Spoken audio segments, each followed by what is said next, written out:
Time travel क्या होता है? आसान भाषा में कहा जाए तो जो कोई भी वस्तु या जीवित प्राणी अपने पास्ट या फ्यूचर में आता जाता है उसे टाइम ट्रेवल कहा जाता है। आज की इस वीडियो में हम आपको ऐसे ही 3 प्रसिद्ध टाइम ट्रेवल की घटनाओं के बारे में बताएंगे जो कि इस दुनिया में सही में घटित हुई हैं। तब तक के लिए आप इस चैनल को सब्सक्राइब कर लें। तो दोस्तों, पहली घटना है 1935 की, जब एक विक्टर गोडार्ड नाम का व्यक्ति अपने विमान से स्कॉटलैंड से अपने शहर की ओर जा रहा था। तभी उसने एक अलग रास्ते से जाने का निर्णय लिया जो एडिनबर्ग शहर के करीब से था। मगर कुछ समय बाद उसके आसपास का मौसम अचानक से खराब हो गया और उसका हवाई जहाज एक समय के लिए एकदम अनियंत्रित हो गया। कुछ समय बाद जब मौसम साफ हुआ तो विक्टर गोडार्ड ने देखा कि वह एक अलग ही एयरपोर्ट पर जा चुका है जो देखने में एकदम आधुनिक दिख रहा था। यह सब देख विक्टर गोडार्ड एकदम घबरा गया क्योंकि उसका तो एयरपोर्ट बंद पड़ा था, पर वो जहाँ पर पहुंचा था वह तो एकदम नया एयरपोर्ट था। उसने वहाँ और कुछ भी देखा, जैसे कि उसका खराब हुआ रनवे बिल्कुल नया था और वहाँ 4 पीले रंग के आधुनिक विमान मौजूद थे और मॉडर्न ब्लू ड्रेस में वहाँ के कर्मचारी दिख रहे थे। यह सब देख वह घबरा गया और उसने अपना जहाज वहाँ उस जगह पर उतारा ही नहीं बल्कि वापस मोड़ लिया और उन्हें फिर से एक बार तूफान का सामना करना पड़ा और एक बार फिर वह अपने रास्ते से भटक गए। पर जब मौसम साफ हुआ तो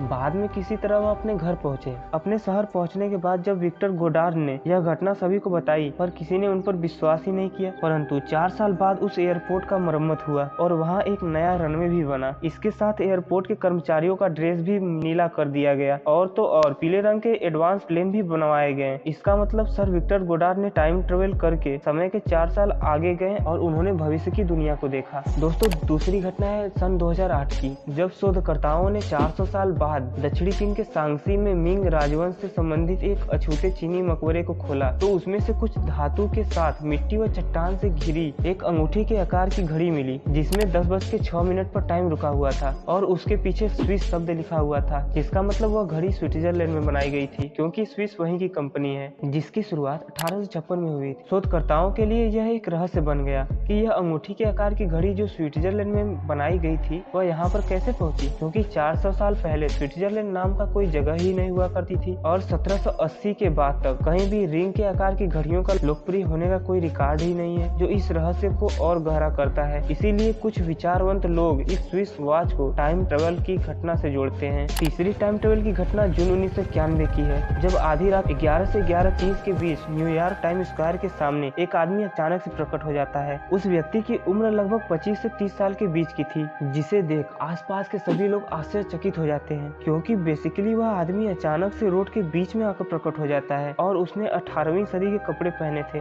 और वो भी आसपास का माहौल देख एकदम घबरा जाता है, जैसे कि वह किसी दूसरी दुनिया से आया हो। इसी घबराहट के बीच वह कुछ समझ पाता है। उससे पहले ही एक तेजी से आती हुई टैक्सी ने उसे टक्कर मार दिया और उसकी मौत हो जाती है। फिर उसकी बॉडी को पोस्टमार्टम के लिए मुर्दा घर ले जाया गया। जब उसके सभी चीजों की तलाशी ली गई तब उसके पास तांबे का एक टोकन था, घोड़े के तबेले का बिल, एक खत था जिस पर 1876 का स्टैम्प लगा था और एक बिजनेस कार्ड जिस पर रुडोल्फ हेंज नाम लिखा था और $70 के 18वीं सदी के नोट मिले जो एकदम नए लग रहे थे। उस व्यक्ति के पास और भी कुछ चीजें मिली जो पुराने जमाने की थी पर बिल्कुल नई लग रही थी। ऐसी और इंटरेस्टिंग और अमेजिंग वीडियो के लिए हमारे चैनल को सब्सक्राइब करें। Thanks for watching.